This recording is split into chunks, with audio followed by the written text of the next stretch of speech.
Hello friends, welcome back to cinema explainer.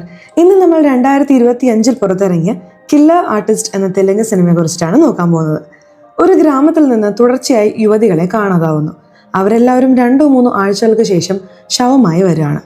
ഇപ്പോൾ പോലീസുകാർ അവരുടെ മൃതദേഹങ്ങൾ പരിശോധിക്കുമ്പോൾ ഞെട്ടിക്കുന്ന ഒരു വിവരം ലഭിക്കുന്നു. കാണാതാകുന്ന സ്ത്രീകളെയെല്ലാം ഒരു അജ്ഞാതൻ പീഡിപ്പിച്ചിരിക്കുകയാണ്. അതും എങ്ങനെയാണെന്ന് വെച്ചാൽ, അവന് ഇഷ്ടപ്പെട്ട സിനിമാ നടിമാരുടെ മാസ്കുകളില്ലേ, അതൊക്കെ ആ പെൺകുട്ടികൾക്ക് അണിയിച്ച് ആ ക്രൂരത കാണിച്ച് അതിനുശേഷം അവരെ കൊന്നൊടുക്കി അവൻ ഒളിവിൽ പോകുന്നു. തുടർന്നും ഇത്തരത്തിലുള്ള കാര്യങ്ങൾ അവൻ ചെയ്തുകൊണ്ടിരിക്കുന്നു. നടിമാരുടെ മാസ്ക് അണിയിച്ച് സ്ത്രീകൾക്ക് നേരെ ഇത്തരത്തിൽ ക്രൂരത കാണിക്കുന്ന അവൻ ആരാണ്? അവനെ കണ്ടുപിടിച്ചോ ഇല്ലയോ? അതിനുശേഷം എന്തൊക്കെ നടക്കുന്നു എന്നതെല്ലാം ഈ കഥയിൽ വളരെ ത്രില്ലിംഗ് ആയി തന്നെ പറഞ്ഞിട്ടുണ്ട്. സിനിമയിലേക്ക് കടക്കുന്നതിന് മുമ്പ് ചാനൽ ഇതുവരെ സബ്സ്ക്രൈബ് ചെയ്തിട്ടില്ലെങ്കിൽ ചാനൽ ഒന്ന് സബ്സ്ക്രൈബ് ചെയ്ത് തൊട്ടടുത്തുള്ള ബെല്ലൈക്കൺ ഒന്ന് അമർത്തിയാൽ ഞങ്ങൾ അപ്ലോഡ് ചെയ്യുന്ന പുതിയ വീഡിയോസ് നിങ്ങൾക്കരികിലേക്ക് ഉടൻ തന്നെ എത്തുന്നതായിരിക്കും. അപ്പോൾ നമുക്ക് ഒട്ടും വൈകാതെ തന്നെ സിനിമയിലേക്ക് കടക്കാം.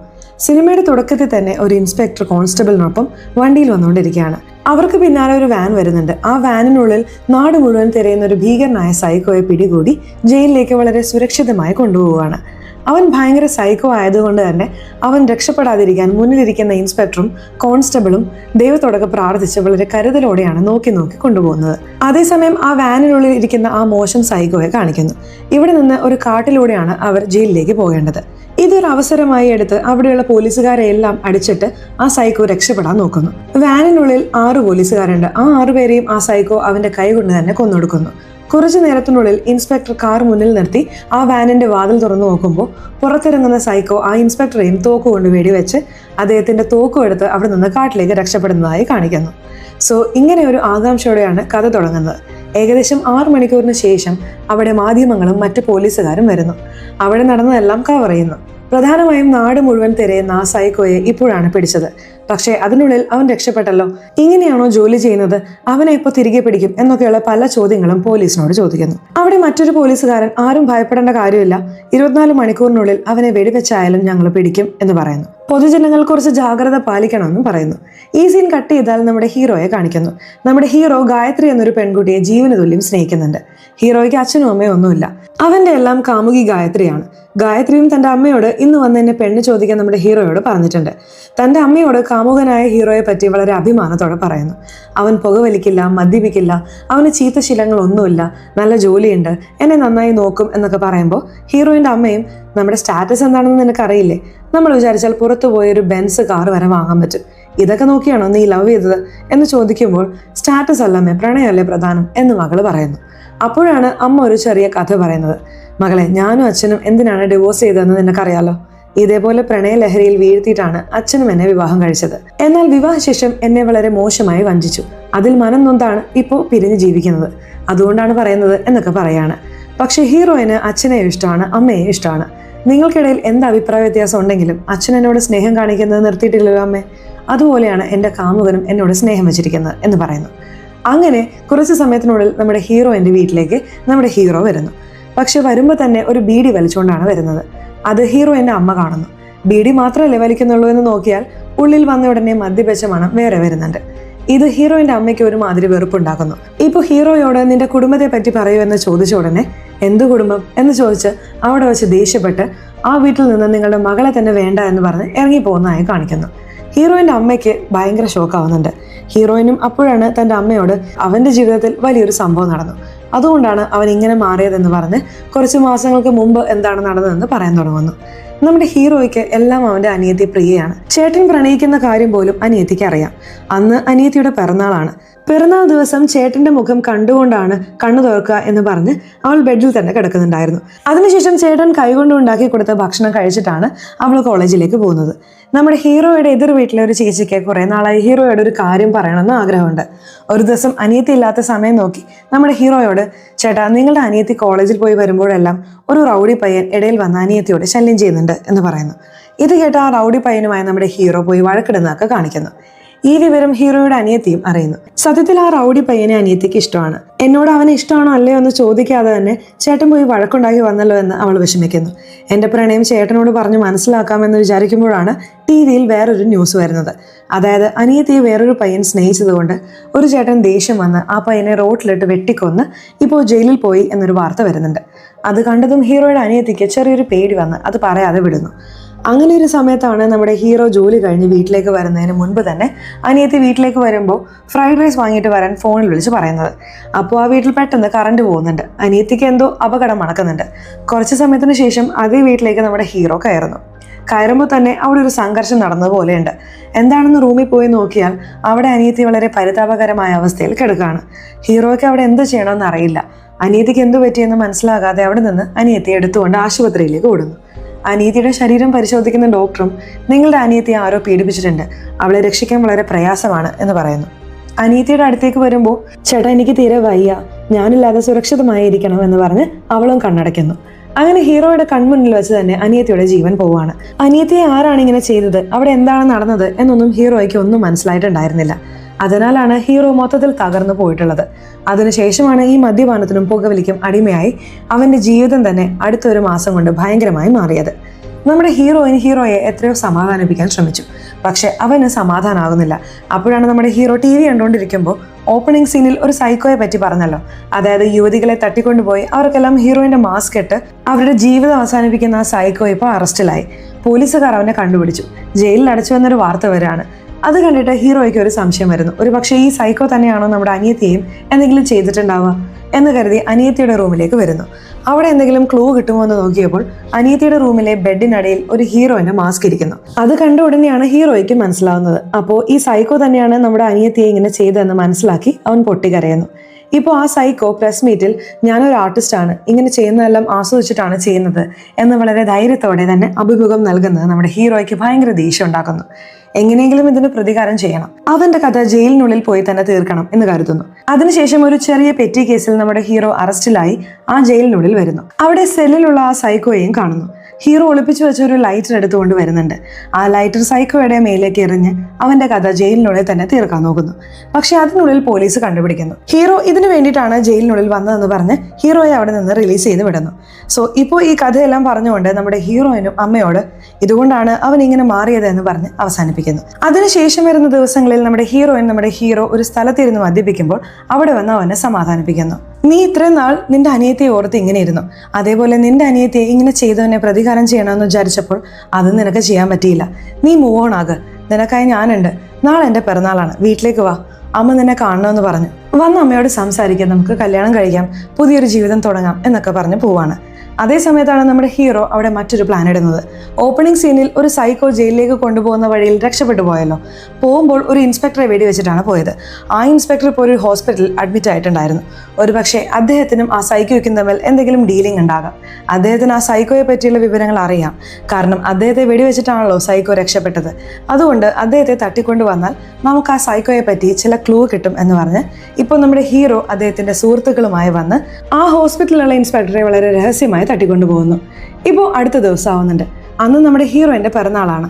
തന്റെ പിറന്നാളിന് തന്റെ ഫ്രണ്ട്സ്, സീനിയേഴ്സ് എന്ന് പറഞ്ഞ് എല്ലാവരും വീട്ടിലേക്ക് വിളിക്കുന്നു. അങ്ങനെ ഹീറോയിനും അമ്മയും അവിടെ വന്ന എല്ലാ ഗസ്റ്റുകളെയും സ്വാഗതം ചെയ്യുന്നു. കുറെ കപ്പിൾസ് വരുന്നുണ്ട്, കുറെ ആണുങ്ങൾ വരുന്നു, കുറെ യുവതികൾ വരുന്നു. അവരെല്ലാവരും ഒരേ സ്ഥലത്ത് വളരെ സന്തോഷത്തോടെ ഇരിക്കുന്നത് കാണിക്കുന്നു. ഹീറോയിന്റെ അമ്മയും ശരി നിന്റെ ആളെപ്പോ വരും, നീ പറഞ്ഞതുപോലെ അവൻ വരുമോ എന്ന് ചോദിക്കുകയാണ്. ഇപ്പൊ തന്നെ വരും, ഒരു ജോലി തീർത്തിട്ട് വരാമെന്ന് എന്നോട് പറഞ്ഞിട്ടുണ്ട് എന്ന് ഹീറോയിൻ പറയുന്നു. ഇപ്പോൾ ആ പാർട്ടിയും തുടങ്ങുന്നു. അവിടെ സുഹൃത്തുക്കളോടൊപ്പം ചേർന്ന് നമ്മുടെ ഹീറോയിനും ജോളിയായി ഡാൻസ് കളിച്ചുകൊണ്ടിരിക്കുന്നു. അപ്പോൾ പെട്ടെന്ന് TV ഒരു ന്യൂസ് വരുന്നു. അതായത് നാട് മുഴുവൻ തിരയുന്ന സൈക്കോ പോലീസ് കസ്റ്റഡിയിൽ നിന്ന് ഇപ്പോൾ രക്ഷപ്പെട്ടു. അതുകൊണ്ട് പൊതുജനങ്ങളെല്ലാം കുറച്ച് ജാഗ്രത പാലിക്കുക. അവൻ സാധാരണ സൈക്കോ അല്ല. യുവതികളെയെല്ലാം ഹീറോയിന്റെ മാസ്ക് ഇട്ട് പല പെൺകുട്ടികളുടെയും കഥ തീർക്കുന്നതൊക്കെ പറഞ്ഞ് ഭയപ്പെടുത്തുന്നു. ഇത് കേൾക്കുമ്പോൾ പാർട്ടിക്ക് വന്ന ഹീറോയിന്റെ സുഹൃത്തുക്കളെല്ലാവരും പേടിക്കുന്നു. എങ്കിലും ഞങ്ങൾ ജിമ്മിലൊക്കെ പോകുന്നവരാണ്, ഒരുപക്ഷെ അവൻ രക്ഷപ്പെട്ട് ഇവിടെ വന്നാൽ അവനെ ഇവിടെ വെച്ച് തന്നെ അടിക്കാം എന്നൊക്കെ വളരെ വീരവാദം പറയുന്നതിനിടയിൽ പെട്ടെന്ന് ആ വീടിനുള്ളിൽ ഒരു തോക്കിന്റെ ശബ്ദം കേൾക്കുന്നു. എന്താണെന്ന് തിരിഞ്ഞു നോക്കിയാൽ ഇവർ വെറുതെ സംസാരിച്ചുകൊണ്ടിരിക്കുന്ന ആ സൈക്കോ അല്ലേ, അവൻ ഈ വീട്ടിലേക്ക് തന്നെ വരുന്നു. കൂടെ അവന്റെ അസിസ്റ്റന്റിനെയും കൂട്ടിയിട്ടാണ് വരുന്നത്. എന്താ, എന്നെ പറ്റി തന്നെയാണ് എല്ലാവരും സംസാരിക്കുന്നതെന്ന് തോന്നുന്നു. ഹലോ മിസ്റ്റർ അസിസ്റ്റന്റ്, ഈ വീട്ടിലുള്ള എല്ലാ വാതിലും പൂട്ടി താക്കോലെടുത്ത് എന്റെ കൈ താ, ഇന്ന് ഈ വീട്ടിലാണ് കച്ചേരി എന്നൊക്കെ അവനും പറയാണ്. കുറച്ചു നേരത്തിനുള്ളിൽ അവിടെയുള്ള എല്ലാവരുടെയും ഫോൺ ഒരു കവറിലിടാൻ പറയുന്നു. അവരും പേടിച്ച് എല്ലാ ഫോണും കവറിലിടുന്നു. ഇപ്പോൾ എല്ലാ ഫോണും തൂക്കിയെറിഞ്ഞ് തറയിലിട്ട് പൊട്ടിക്കുന്നു. അവിടെയുള്ള വെള്ളത്തിലും ഇടുന്നുണ്ട്. അതിനുശേഷം അവരുടെ മുന്നിൽ ഒരു തോക്ക് കാണിച്ച് നിങ്ങളെല്ലാവരും എൻ്റെ പിടിയിലാണ്, ഞാൻ പറയുന്നത് മാത്രമേ നിങ്ങൾ കേൾക്കാവൂ, അങ്ങനെ കേട്ടില്ലെങ്കിൽ നിങ്ങളുടെ ജീവൻ പോകും എന്ന് ഭീഷണിപ്പെടുത്തുന്നു. ഇതെല്ലാം കാണുന്ന ഹീറോയിൻ്റെ അമ്മയും ദേഷ്യപ്പെട്ട് ആ സൈക്കോയെ തടയാൻ വരുന്നു. അപ്പോൾ ഹീറോയിൻ്റെ അമ്മയെയും അവൻ അടിക്കുന്നുണ്ട്. അങ്ങനെ അടിച്ച് ടെറസിലുള്ള ഒരു ബാത്ത് കൊണ്ടുപോയി അവരെ ഇട്ടിട്ട് വെള്ളം തുറന്നു വിടുന്നു. അതേപോലെ അവരുടെ തലയ്ക്ക് മുകളിൽ ഒരു കറണ്ട് കമ്പിയും കെട്ടിയിട്ട് വാട്ടർ ടബിൽ വെള്ളം നിറഞ്ഞാൽ ആ ഷോക്ക് അടിച്ച് നിന്റെ അമ്മ ചത്തുപോക്കുള്ളും എന്ന് പറയുന്നു. സോ ഇങ്ങനെ ഒരു പ്ലാൻ ചെയ്തിട്ട് ഇപ്പോൾ ഇവൻ താഴെ വരുന്നു.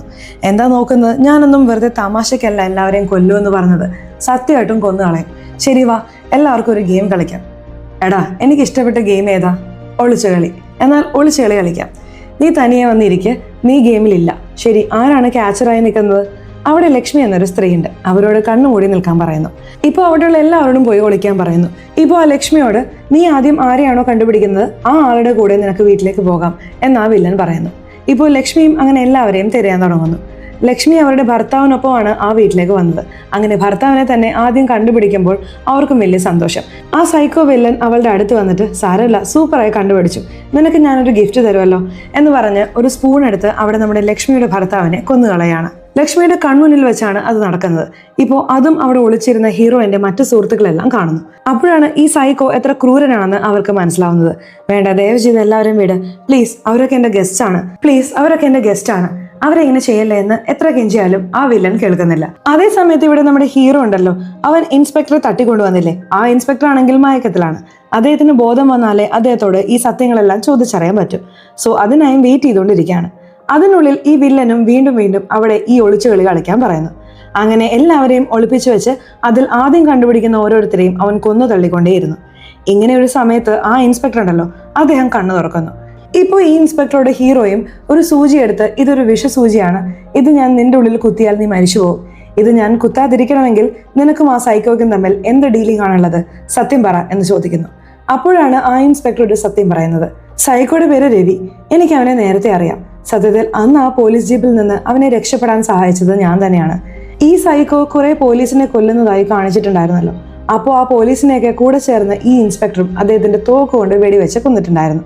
അതിനുശേഷം സ്വയം വെടിവെക്കുകയും ചെയ്തു. എന്നിട്ട് ആ സൈക്കോയോട് തന്റെ തോക്ക് കൊടുത്ത് നീ ഇവിടെ നിന്ന് രക്ഷപ്പെട്ടോ എന്ന് പറഞ്ഞ് അദ്ദേഹം തന്നെയാണ് രക്ഷപ്പെടാൻ സഹായിച്ചത്.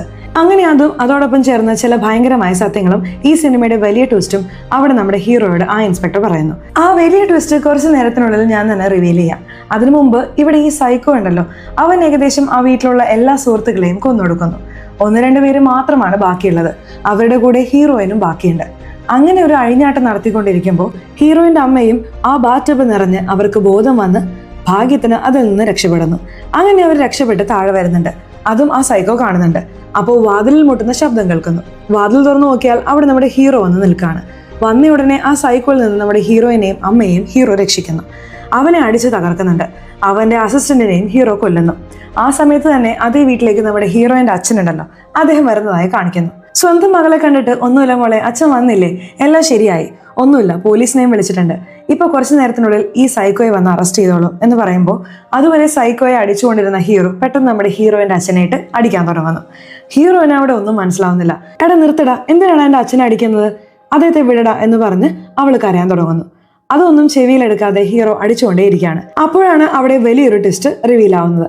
ഞാനെന്തിനും നിങ്ങളുടെ അച്ഛനെ അടിക്കാതിരിക്കണം, എന്റെ അനിയത്തിക്ക് ആ ഗതി വരുത്തിയത് തന്നെ നിങ്ങളുടെ അച്ഛനാണ്, അറിയാമോ എന്നവിടെ നമ്മുടെ ഹീറോ പറയാണ്. അതെ, നമ്മുടെ ഹീറോ ഇല്ലാത്ത സമയം നോക്കി നമ്മുടെ ഹീറോയിന്റെ അച്ഛൻ തന്നെയാണ് വന്ന് നമ്മുടെ ഹീറോയുടെ അനിയത്തിയെ മാസ്ക് ഇട്ട് ആ റൂമിൽ വെച്ച് അങ്ങനെ ഒരു ക്രൂരകൃത്യം ചെയ്തത്, അവളെ കൊലപ്പെടുത്തിയിട്ടും വന്നത്. ഈ കാര്യം ആ പോലീസുകാരൻ പറഞ്ഞ് നമ്മുടെ ഹീറോയ്ക്ക് വിവരം കിട്ടിയിട്ടുണ്ടായിരുന്നു. പക്ഷെ അത് വിശ്വസിക്കാൻ നമ്മുടെ ഹീറോയിൻ തയ്യാറാകുന്നില്ല. എൻ്റെ അച്ഛൻ അങ്ങനെയുള്ളവനല്ല, ചെറുപ്പം മുതൽ അദ്ദേഹത്തെ ഞാൻ കാണുന്നതാണ്, അദ്ദേഹം എത്ര നല്ലവനാണെന്ന് അറിയാമോ എന്ന് ചോദിക്കുകയാണ്. അപ്പോഴാണ് അവിടെ നമ്മുടെ ഹീറോയിന്റെ അമ്മ അവര് നമ്മുടെ ഹീറോയിനെ തടഞ്ഞു നിർത്തി നിനക്ക് എന്തറിയാം നിന്റെ അച്ഛനെ പറ്റി, നിന്റെ അച്ഛൻ ഇങ്ങനെയൊക്കെ ചെയ്യാൻ സാധ്യതയുണ്ട് എന്ന് പറഞ്ഞ് അവരൊരു കഥ പറയുന്നു. ഇതിൽ ഹീറോയിന്റെ അമ്മ ചില തെറ്റിദ്ധാരണകൾ കാരണമാണ് ഭർത്താവിനെ പിരിഞ്ഞെന്ന് പറയുന്നല്ലോ. പക്ഷെ സത്യത്തിൽ എന്തിനാണ് പിരിഞ്ഞതെന്നാൽ നമ്മുടെ ഹീറോയിന്റെ അച്ഛൻ ഒരു ഡോക്ടറായിരുന്നു. അങ്ങനെ അദ്ദേഹം കുറെ രോഗികളെ ചികിത്സിച്ചിരുന്നു. അങ്ങനെ തന്റെ കൂടെയുള്ള അസിസ്റ്റന്റ് പെൺകുട്ടിയോടും രോഗികൾ ഇല്ലാത്ത സമയം നോക്കി ലാബിൽ വെച്ച് മോശമായി പെരുമാറാൻ വരുന്നു. ആ പെൺകുട്ടി കരഞ്ഞുകൊണ്ട് ആ വിവരം അദ്ദേഹത്തിന്റെ ഭാര്യയായ നമ്മുടെ ഹീറോയിന്റെ അമ്മയോട് പറയുന്നുണ്ട്. ഒരു ദിവസം നേരിട്ട് തന്നെ നമ്മുടെ ഹീറോയിന്റെ അമ്മ ഭർത്താവ് ചെയ്യുന്ന കാര്യങ്ങളും എല്ലാം കാണുമ്പോൾ അവർക്ക് ഭയങ്കര ദേഷ്യം വരുന്നുണ്ട്. അപ്പോഴാണ് ആ പെൺകുട്ടിയെ അവിടെ നിന്ന് പറഞ്ഞു വിട്ടിട്ട് കല്യാണം കഴിഞ്ഞതു മുതൽ എത്ര വലിയ ക്രൂരനാണെന്ന് എനിക്ക് മാത്രമേ അറിയൂ, കാരണം ഓരോ രാത്രിയും നീ എൻ്റെ കൂടെ ഇരിക്കുമ്പോഴും ഞാൻ യുവതിയെ പോലെ തോന്നണമെന്ന് പറഞ്ഞ് എനിക്ക് ഹീറോയിൻ്റെ മാസ്ക് ഒക്കെ ഇട്ട് തന്ന് എന്നെ ഉപദ്രവിച്ച് എന്നോട് മോശമായി പെരുമാറുന്നു. ഇപ്പോൾ എന്നെ കൂടാതെ വേറെ യുവതികളെ ആവശ്യമാണോ? ഇങ്ങനെ നിനക്ക് അസിസ്റ്റന്റ് ആയിട്ടിരുന്ന പെൺകുട്ടിയോട് പോലും മോശമായി പെരുമാറാൻ വരുന്നില്ലേ? നീയൊക്കെ ഒരു മനുഷ്യനാണോ? ഇതിനപ്പുറം നിന്റെ കൂടെ ജീവിക്കാൻ പറ്റില്ല എന്ന് പറഞ്ഞ് അവർ ഡിവോഴ്സ് ചെയ്തത്. കണ്ടില്ലേ, കെട്ടിയ ഭാര്യയെ കൊണ്ട് പോലും ആ മാസ്ക് വെപ്പിക്കാറുണ്ടെന്ന്. അദ്ദേഹം എത്ര ക്രൂരത കാണിച്ചുവെന്ന്. അതും ഇപ്പോൾ നമ്മുടെ ഹീറോയിൻ്റെ അമ്മ ആ സ്ഥലത്ത് വെച്ച് പറയുന്നു. എന്നാൽ അതിനുശേഷമാണ് നമ്മുടെ ഹീറോയിൻ്റെ അച്ഛന് ദേഷ്യം കൂടുന്നത്. ഒരു ദിവസം തന്നെ മകൾ വന്ന് താനൊരു പയ്യനെ സ്നേഹിക്കുന്ന കാര്യം അച്ഛനോട് പറഞ്ഞിട്ടുണ്ടായിരുന്നു. അതിൽ അദ്ദേഹത്തിന് കൂടുതൽ ദേഷ്യം വന്നിട്ടുണ്ടായിരുന്നു. അദ്ദേഹം ഈ ജാതി മതമൊക്കെ നോക്കുന്ന ആളാണ്. എൻ്റെ മകൾ ഇങ്ങനെ ഒരു പയ്യനെ വിവാഹം കഴിക്കുന്നെന്നോ? അതും അവന് അച്ഛനും അമ്മയും ഇല്ല. അവൻ എന്ത് സ്റ്റാറ്റസ് ആണെന്ന് പോലും അറിയില്ല. അവനൊരു നാടക പ്രണയം നടത്തിയാണ് എൻ്റെ മകളെ പറ്റിച്ച് ഇപ്പോൾ കല്യാണം കഴിക്കാൻ പോകുന്നത്. അങ്ങനെ എൻ്റെ മകളെ ഇങ്ങനെ പറ്റിച്ച് പ്രണയ വലയിൽ വീഴ്ത്തിയവനെ വെറുതെ വിടാൻ പാടില്ല. അവനൊരു അനിയത്തി ഉണ്ടല്ലോ, നിന്റെ അനിയത്തിയുടെ കഥ ഞാൻ തീർക്കും. അപ്പം മാത്രമേ എൻ്റെ മകളെ അവൻ തൊടണം എന്ന് വിചാരിച്ച് എൻ്റെ വേദന എന്താണെന്ന് മനസ്സിലാകും എന്നൊക്കെ പറഞ്ഞ് ഇവരൊരു പ്ലാൻ ഇടുന്നു. അങ്ങനെ ഈ ഹീറോയിൻ്റെ അച്ഛൻ TV കണ്ടുകൊണ്ടിരിക്കുമ്പോഴാണ് ഓപ്പണിംഗ് സീനിൽ ഒരു ന്യൂസ് വന്നിട്ടുണ്ടായിരുന്നല്ലോ. അതായത് അനിയത്തിയെ സ്നേഹിച്ചവനെ ഒരു ചേട്ടൻ കൊന്നിട്ട് ജയിലിൽ പോയെന്ന്. ആ അണ്ണൻ തന്നെയാണ് ആ സൈക്കോ. അങ്ങനെ ആ ന്യൂസ് നമ്മുടെ ഹീറോയിൻ്റെ അച്ഛനും കണ്ടിട്ടുണ്ടായിരുന്നു. നമ്മുടെ പ്ലാനിന് ഇവൻ സ്യൂട്ട് ആകൂ എന്ന് പറഞ്ഞ് ഈ ഇൻസ്പെക്ടർ ഉണ്ടല്ലോ, അദ്ദേഹവുമായി പ്ലാൻ ചെയ്ത് ജയിലിൽ നിന്ന് ഈ സൈക്കോയെ വെളിയിൽ കൊണ്ടുവരുന്നു. അപ്പോൾ ആ സൈക്കോ തൻ്റെ അനിയത്തിയെ പ്രണയിച്ച പയ്യനെ കൊന്നിട്ടാണ് ജയിലിൽ പോയിട്ടുണ്ടായിരുന്നത്. അതുകൊണ്ട് ജാമ്യം കിട്ടിയിട്ടുണ്ടായിരുന്നു. അങ്ങനെ അവൻ പുറത്തു വന്ന ഉടനെ നീ എനിക്കായി ഒരാളെ കൂടി കൊല്ലണമെന്ന് പറഞ്ഞ് അവന് നിറയെ പൈസ കൊടുത്ത് നമ്മുടെ ഹീറോ ഇല്ലാത്ത സമയം നോക്കി അവൻ്റെ അനിയത്തിയുടെ വീട്ടിലേക്ക് നമ്മുടെ ഹീറോയിൻ്റെ അച്ഛനും ആ സൈക്കോയും വന്നിട്ടുള്ളത്. ആദ്യം ഈ പെണ്ണിനെ ഞാൻ ആശ തീരുന്നവരെ അനുഭവിക്കും, അതിനുശേഷം എന്ത് വേണമെങ്കിലും ചെയ്തോ എന്ന് പറഞ്ഞ് അവിടെ ഒരു ഹീറോയിൻ്റെ മാസ്ക് ഇട്ട് നമ്മുടെ ഹീറോയുടെ അനിയത്തിയെ ഹീറോയിൻ്റെ അച്ഛനാണ് ഇങ്ങനെ ചെയ്തിട്ടുണ്ടായിരുന്നത്. അതിനുശേഷം ആ സൈക്കോയും ആ പെൺകുട്ടിയോട് മോശമായി പെരുമാറുന്നതായും അതിനുശേഷം ആ പെൺകുട്ടിയുടെ കഥ തീർത്തിട്ട് അവിടെ നിന്ന് പോകുന്നതായും അതിൽ ആ സൈക്കോ കുറെ ഇൻസ്പയർ ആയി ഇതേ പാറ്റേണിൽ അടുത്തടുത്ത് ഇതുപോലുള്ള യുവതികളെ കൊന്നുകൊണ്ടിരിക്കുന്നതായും കാണിക്കുന്നു. അതിനുശേഷം അവസാനം വേറൊരു പോലീസിന്റെ കയ്യിൽപ്പെട്ട് കോടതിയിൽ ഹാജരാക്കി ജീവപര്യന്തം ശിക്ഷ കിട്ടി ജയിലിലേക്ക് പോകുന്ന വഴിയിലാണ് അവൻ രക്ഷപ്പെട്ടു പോയത്. സോ ഇതാണ് നടന്നിട്ടുണ്ടായിരുന്നത്. ശരി, എന്തിനാണ് ആ പോലീസുകാരൻ ആ സൈക്കോയെ ഇപ്പോൾ രക്ഷപ്പെടാൻ സഹായിച്ചത് എന്ന് ചോദിക്കുകയാണെങ്കിൽ അതിലും ഒരു പ്ലാൻ ഉണ്ട്. സത്യത്തിൽ ഹീറോയിൻ്റെ അച്ഛൻ ആ സൈക്കോയോട് അവസാനം തൻ്റെ മകൾ സ്നേഹിച്ച ആ പയ്യനായ നമ്മുടെ ഹീറോയെയും കൊല്ലണം, കൂടെ ചേർന്ന് എൻ്റെ ഭാര്യയായ ഹീറോയിൻ്റെ അമ്മയെയും കൊല്ലണം, എൻ്റെ മകൾക്ക് ഇന്ന് പിറന്നാളാണ്, അങ്ങനെ വീട്ടിൽ പോയിട്ട് അവർ രണ്ടുപേരെയും തീർത്തിട്ട് വാ എന്ന് പറഞ്ഞാണ് അയച്ചിട്ടുണ്ടായിരുന്നത്. അതാണ് ഈ സൈക്കോ ഈ വീട്ടിലേക്ക് വന്ന് ഇപ്പോൾ ഇത്രയും സംഭവം നടന്നത്. ഇപ്പോൾ ഈ എല്ലാ സത്യങ്ങളും നമ്മുടെ ഹീറോ മനസ്സിലാക്കി അതെല്ലാം ഹീറോയിനോടും അമ്മയോടും പറയുന്നു. ഇത് പറഞ്ഞതും അവിടെ ഒരു ഭീകര സംഭവം നടക്കുന്നു. ഇങ്ങനൊരു അച്ഛനാണല്ലോ എനിക്ക് എന്ന് പറഞ്ഞ് ഹീറോയിൻ തകർന്നു പോവാണ്. തൻ്റെ ഭർത്താവിനെ ഓർത്ത് ഹീറോയിൻ്റെ അമ്മയും പൊട്ടിക്കരയുന്നു. അതിനുശേഷം അവരുടെ കൈകൊണ്ട് തന്നെ അവരുടെ ഭർത്താവിൻ്റെ കഥ ഹീറോയിൻ്റെ അമ്മ തീർക്കുന്നതായി കാണിക്കുന്നു.